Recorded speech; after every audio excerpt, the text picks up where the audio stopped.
Okay, hello and welcome to another episode of Escape with Honor. Today, today I'm not going to explain anything about the game. It's more, it's more about what I feel about the design of the game. I like to do this video because I thought on doing this video because I think there are some things on the design of the game that I think they are interesting. Okay, maybe also someone else find the game interesting and decide to play it. My first recommendation at this point is watch the first video, another video I did about the game when I explained the rules. After you watch that, try to have a look at the rule book. Hopefully there are not many mistakes in the rule book. Someone else told me that they made the game, so I'm confident that you can do it. Okay, the game is Escape with Honor 2. This is the second version of this game. That's what I want to talk about, because one of the things I find interesting is that once I did this a lot of years ago, I think the game was okay, was fine. You know, I just wanted to represent a theme about the game, about the movie, The Great Escape, and everything. And I find that interesting. I found the game was okay, but after some years, you just have a look at the manual again and say, there's some things here I don't really like it, because you change as player or you change as designer. But not as designer, because I stopped designing new games. Well, I'm not going to say I stopped designing new games. I stopped releasing new games because I have a lot of ideas and unfinished games. But anyway, I find it interesting coming back to your design and say, oh, what can I do to improve this design? What can I do to make it different? Okay, there's not going to be much things to see on this video, but still I want to do a video because I'm not going to do a podcast just for this. I don't find this looks like more interesting. So I have a couple of points I want to go by. One of them is the difference between the new version and the old version. One of the main ones, is the auction. Okay, there was before, there was some, instead of these prisoner cards. Where is the deck? Where is the deck? Is this one? No. Where is it? Ah, here it is. Okay, I changed it. I'm going to put it here. Okay. One of the things that is still really bad is my design, my graphic ability. Okay. So these are the prisoner cards. These are the ones that give you the skill. These have the dig skill, the manufacture, the watching, the point values. This is about the same as before. Before there was some prisoners as well. There wasn't cards. There was like small tokens, well, big tokens. I mean, and they have the same. They have the same skills, but you don't get it like this. Here they are like in a line, and they go for the value on the bottom left. Remember, this is the 5, so this goes here. This is the 1, this goes here. When I draw a new one, it goes from the right to the left. So they have always a relative value. This is 4. The value is not 4. This is 4, but this is 4, and the value is 3. If someone get this and get this prisoner, get a new card, this goes here. So this moves here. So this one that have a 4 value instead have a 2 value. Before, in the first version, there was an auction. Okay, yes, they have like 3, 4. I don't remember how many of these were available. Okay, you just choose one of those and say, oh, I'm going to auction this, and you say 1, 2, 3, and you keep bidding.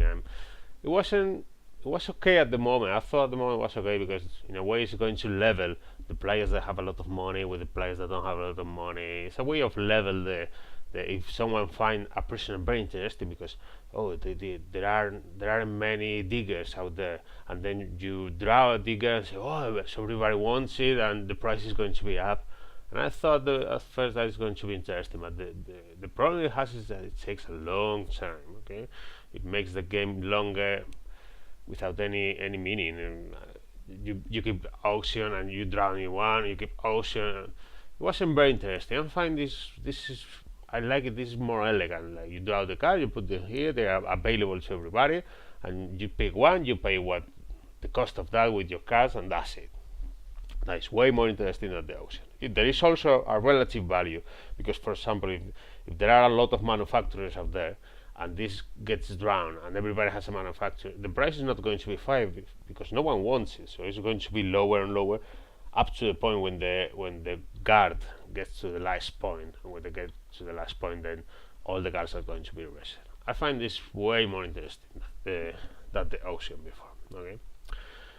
What takes me to the second point, that is the deck building. This game has deck building, as you know. Have a small deck of cards. You keep buying prisoners, adding to your decks, and they get shuffled here. This comes because one of the playtesters said to me that they feel in the game before, because before you just bought this card, you bring it here. Well, they weren't cards, they were tokens. But you take this card, you put it here, and say, I have a lot of prisoners that do digging. And they don't feel that you have a lot of prisoners that do digging, you dig more. Because the game limits you to one, you only can dig once per round. So that, because it's not very good to to allow the players to do to dig all the spaces that you wanted, because they can accumulate a lot of diggers, and then in 2 turns they make a huge tunnel in 2 turns. That's not the point of the game. The point of the game is slowly you have to be digging. Okay.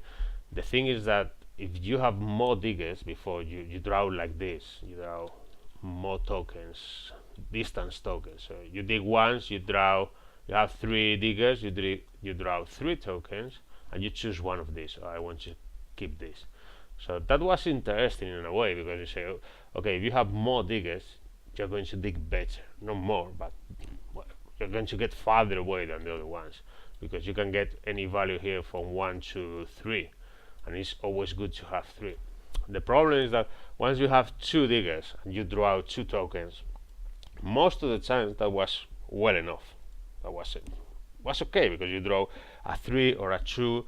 It was okay. It was, so you have 2. There's not much difference to having 2 or 3, because most of the time with 2 you always draw a 3. So there wasn't much difference. You have a lot of people who can dig. How can I solve that? How did I think I solved that with a deck building element? Why? Because you can still only dig once your round, but you have a lot of cards here with the dig skill. When you draw 5 cards, you're going to draw, oh, I have 1 that dig and 4 cards, and with this, oh, I have 2 that dig, and if I draw them at the same time, I can do a lot of more things, because you have 1 point skill here, and if I have between the other 4 cards, if I have 3 cubes, that's really easy. It's almost mathematical. You're going to have it, okay? So if I have at least 3 cubes, I can do 1 point of digging here plus 3 cubes. That is a 2 skill. So you have a lot of people with the digging skill. You can do a lot of very good digging all the times. You have the good. Even if you draw out 2 cards who have the dig skill, you're going to be very good at it, because you can use 2 cards for digging, and the 3 cards you can get some resources. Okay, so with your 2 actions you can maximize them, and it's very. I think it's very interesting this way. I like it. I like it, the deck building. The problem with deck building is a bit, it's a bit messy. You have to draw 5 cards, you have to play, you have to decide, you have to shuffle again, and well, it's the problem with all the deck building. So you have to keep shuffling all the time, and well, it's not very elegant. But I think it was a good idea for this. I think it suits really good. I really like it. Well, I don't know, I'm the designer. What I'm going to do? Okay, so the thing with the deck building is that the more you have from one skill, the more times you're going to do that action, and the more times you're going to do it better, or in a better way. You can do it a level 2 skill or even a level 3 skill of an action very easily. We have a lot of people with that skill. Okay, another thing is the track. Okay, instead, before you have an event deck. Okay, when you draw the cards, and well, yeah, the prisoners weren't token. They were cards, and between theirs there were some event cards. So you draw them. You say, oh, there is a raid, or there is a 4th of July, or there is a channel collapse, or there is a Red Cross package. All the things that are here in the Russian workers, the laundry. Okay, all the things that are now in the track, they were before shuffle between the prisoner deck. Okay, so when you draw a, I have to stop saying okay. I'm sorry. When you draw some prisoner cards, sometimes you draw events, and you have to resolve them. There was also the right event where the prisoner, where the wards go to your barracks and try to search for everything. And well, I try to simulate that by adding 4 cards. You try to split them on the deck, so they will keep separate one from another. And well, it was okay. It was okay. They have some problems. One of the big problems is that if you draw 3 raids at the beginning of the game, players are going to be like, like if someone put a leg on the head all the way, because you have a lot of raids. They are all the time on you, and you cannot do a lot of things. And once those passed, there is only one raid event in the deck, and then you keep all the time like, okay, it's going to be here. I don't think it's going to be here. So people keep pushing on. You say, oh, I'm going to risk. I don't mind about the the suspicion points. I don't care about that anymore. Why? Because there's only one red card in the deck, and so I can go on. I don't think it's going to be. I try to escape before that card is drawn, and most of the time it was like that. So if the cards, or if you don't get any red card, you play a game, you don't get any red card, and you keep playing, and you escape. And you say, well, there wasn't any red card. There was one at the beginning and none at the end. So I just decided that it was not a good idea to put the events and everything in the prisoner deck. So I just put it a track. The track is all the turns you roll 2 dice and this token goes up. If this goes here, there's a right. So what does it add to the game? It adds some regular searches. Okay, sometimes you start doing the average is 7. So you have 7, 14, 21, 25. So each 4 rounds you are going to have a right, which is quite good because you can think, you can plan ahead. You can say, oh, I'm going to do these actions, and when the guard is here, I'm going to try to do the watch action, and I'm going to try to delete my tracks.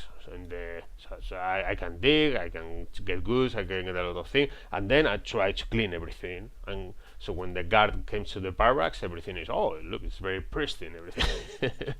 That's what I wanted. And also there is a mechanic where when you roll doubles, there is a surprise, right? So that's interesting because that you know more or less when the guards are coming to your barrack, but you are not certain about it. Sometimes maybe you are here and they get double and there is a right surprise. So that's interesting. There is also another thing interesting, that is that the events are here. When the guard comes in one of these, there is an event. This is to add more theme, to the game. I think the laundry, there is some, you can send some of your prisoners to the laundry to the Germans, but that gives you some bonus, and that is good.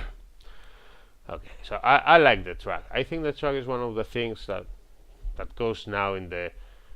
It's one of the things that in the future is most likely to change the length of it, because this is one of the things that before it was longer.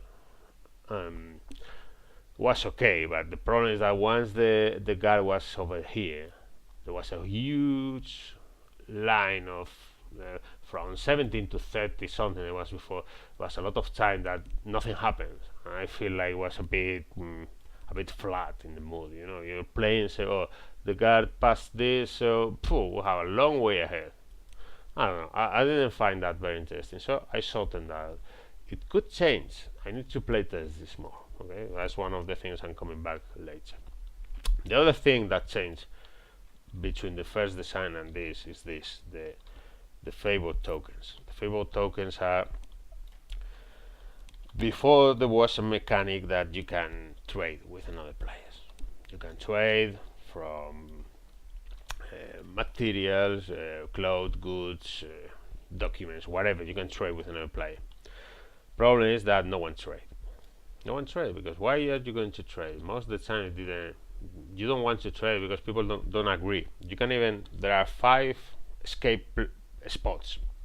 You have 5 escape spots, but no one wants to trade. I wanted in the basic design, I wanted to say, do you want to trade one of your? I want to trade with you one of my exit places, like the 4th, okay? And you give me this and this and this. But there was never any agreement about what do you think you can get for your spot, or another players don't want to pay for that. The problem with that mechanic is that you don't know the value of that. You don't know the value of the number 4 spot. You don't know it. So it was a bit, it never worked. At the end, the problem is what never worked. You can never say, oh, I'm going to trade you, I don't know, my number 1 spot. You never trade your number 1 spot. That is the one that everybody wanted. Never anyone traded a number 2 spot because, oh, number 2 spot is very likely to escape, so I don't want to trade that. And I don't want to trade it for a good, or for a clothes, or for a suite, or for no one wanted to do it. So what I thought is, okay, what about if I do an indirect way of trading? And this is the mechanic I'm not more happy with the game. Why? Because I don't feel like using it in basic game. I like to say the basic game is this, but don't use the favorite tokens. Why? Because you don't know the value of the things, as I told you before. You don't know. Okay, if I lose my 3 spot here, these are all the favorite tokens. Okay, and if you lose the number 3 spot, what does it mean to you? What I'm risking if I take one of those clothes for 1 token? What I'm losing? So I recommend don't play with that in the first game. I recommend that more for an advanced game. It's like the advanced scoring system, this with the hats. I recommend this more for a second game or third game or something like that. Why? Because you say, oh, there's a moment in the game where I say, oh, I want a good token because I need it. I need to dig one more. I need to escape. The game is ending. I don't have the card to draw one because this is not here. Maybe this is empty. Maybe these are all here, and this is like this. And say, oh, I don't have a 2 cube action to take one good. What can I do?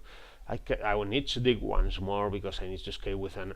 Or say, well, I can take the risk. I can take one of these tokens, 2, 3, 4, 5, and 4x, and just draw one for the bag and random and put it here, and take one of these cubes. That even costs an action. There is no action, there is no suspicion, but there's nothing. There's someone else you ask for a favor and say, oh, I want this. Okay, and they give you this.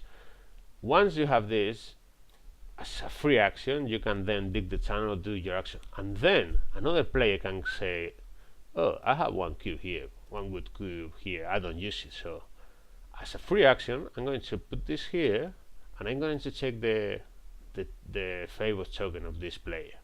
So you don't know the token you're drawing. You put everything here, you shuffle, you take 1 face down, but you put one of your goods here and say, I'm gonna check this. Why? Because at the end, before escaping, you say, okay, let's reveal your favors. Oh, I have your number 4 spot.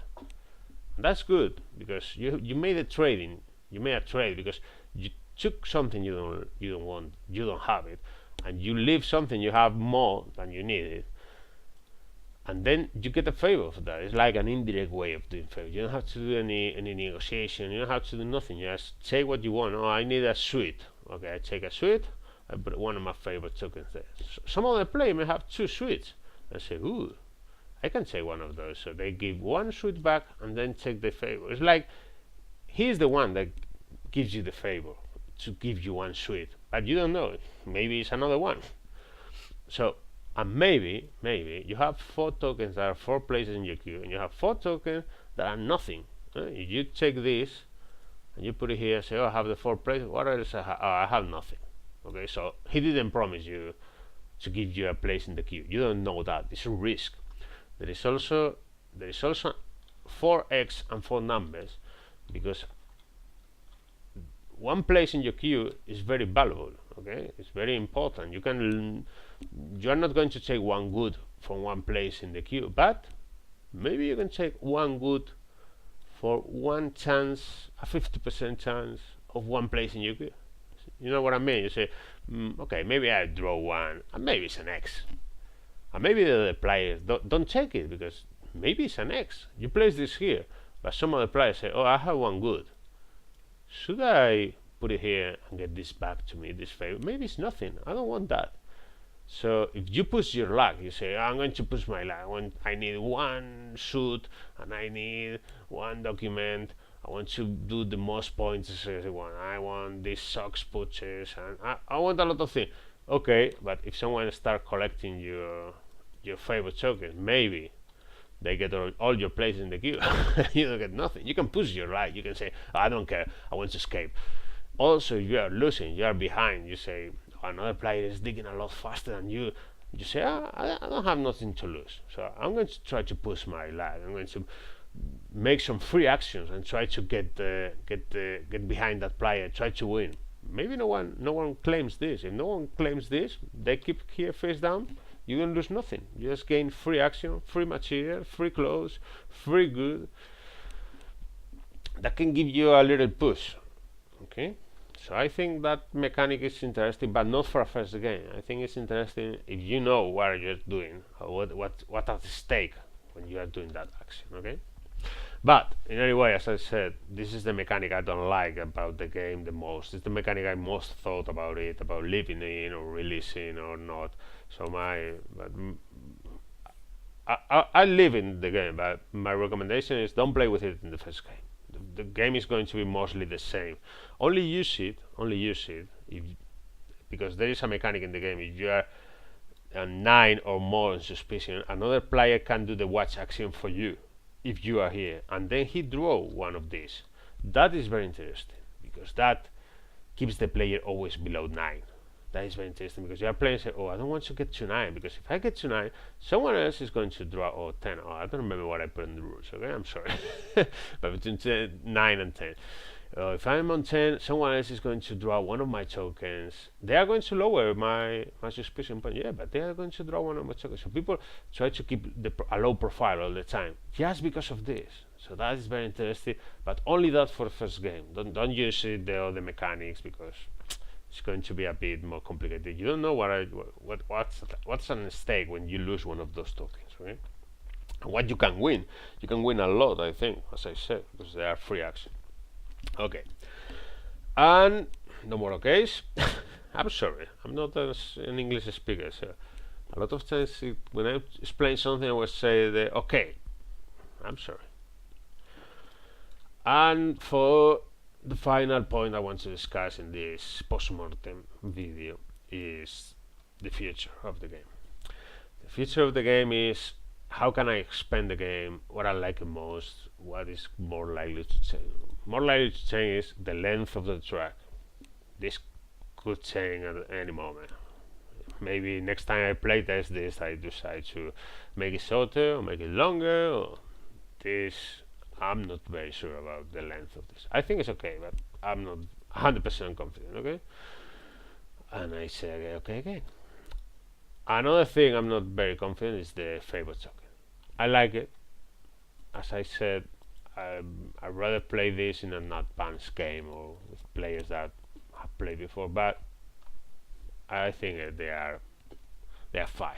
They are fine because they can give you that indirect trade I want to look for, because I love to have some trading mechanism in the game, and the only thing that I came with is this indirect way of trading. But that could change.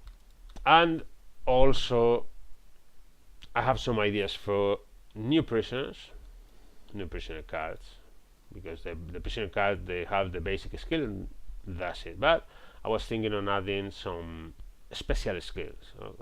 Like if you get a prisoner and when you play it, instead of doing the manufacture, the digging skill, they can also do some extra skill like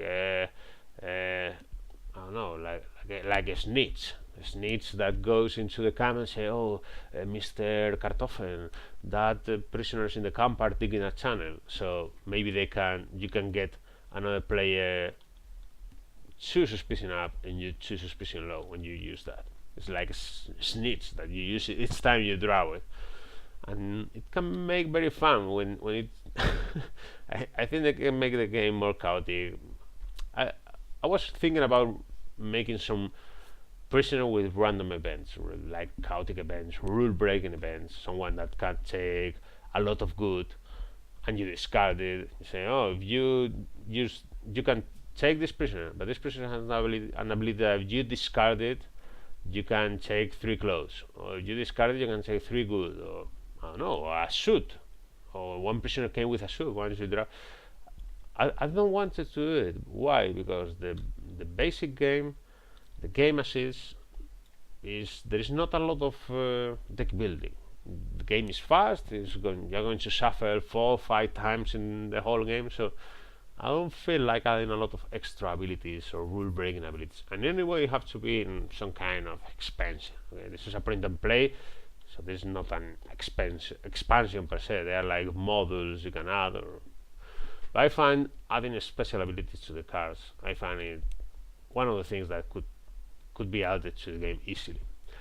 Another thing that could be added to the game very easily is instead of when the guard came here, you execute the 4th of July event, or you trigger the tunnel collapse. I was thinking of making a small deck of events. So these 1, 2, 3, 4, 5 events, they go into a small deck, and once the guard falls here, or any of these events, you just draw a card. So you don't know what's the event. You are here, you draw 2, you roll 2, guards came here and say, well, I don't know. What do I have? So you draw a card and you have one of these events. There is not much change if you only have 5 events. But I was thinking, what about you have 10 or 15 events? So instead of having always the 5 basic ones, each time you trigger one of these spaces, you draw 1 card. So you can have a small decks of events. I want more diversity to the game. I want more events. I want more random things. I want to add some Cthulhu expansion where there are some tentacles that came out to the barracks and do something. Okay, yeah, I can add 5 Cthulhu cards, and they can do some weird things in your campaign, and I don't know. There's a lot of things that could be added that way. There's also more work if you want to build the game, but I think they could be fun. And that is all. I think that's all the ideas I have. I think the design game is interesting. I'm still on it. As I said before, this is a print and play game, so I'm not taking as a game you bought in a box and it's complete and it's 100% okay. This is a game you bought. Well, you don't bought. You made yourself. You played. Hopefully, someone else came to the BGG and tell me, "Oh, I like this. I don't like this in our game." So I can get between my games and the other people comments. I can get the game getting improved. And I think I'm not going to say it's a fun theme because it's a bit sad theme. I think it's an historical theme. It's something like the movie. Hopefully it represent that. So that's it. I'm going to leave it here. I hope someone else find this Postmortem interesting. I wanted to do it because, as I said at the beginning, it was an interesting exercise for me. It was fun to do it because it was a way of going to the past, like the time machine, and say, how can I put an action mechanic here? How did I put this? I don't get it. So there are some things that you say, oh, this was me 5 years ago, 6 years ago. Well, okay, I leave it here. Bye bye.